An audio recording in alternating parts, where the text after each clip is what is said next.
Hi friends, আজকে আমি summer special উচ্ছে আলু ভর্তা বানাচ্ছি। এখানে আলু সেদ্ধ উচ্ছে সেদ্ধ করে নিয়েছি আর কাঁচা লঙ্কা কেটে দিয়েছি।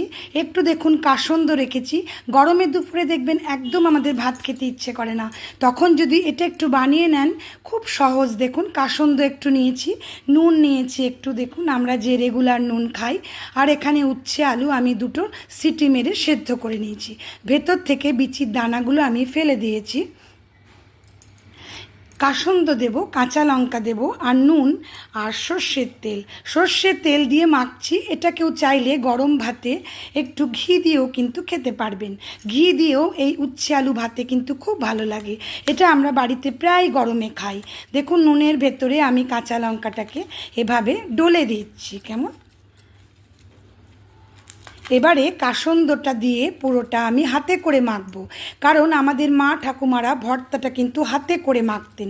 ভর্তায় হাত না পড়লে সেই স্বাদ কিন্তু আসবে না। এগুলো দেখুন আমাদের নরমই আছে। এবারে আমরা গরম ভাতের সাথে এটাকে পরিবেশন করব। কাসন্দ দিয়ে আমরা একটু ভর্তা খাই, সেজন্য এই রেসিপিটা আজকে আমি শেয়ার করছি, যাতে আমার বন্ধুরাও এটা বানিয়ে নিতে পারে। এভাবে গরম ভাতের পাশে এভাবে একটু যদি দিয়ে দেন, গরম ভাত তার পাশে একটু এরকম ভর্তা, খুব ভালো লাগবে খেতে আশা করছি। অবশ্যই বানান উচ্ছে আলু ভর্তা। আজ আমি এই পর্যন্তই। বাই।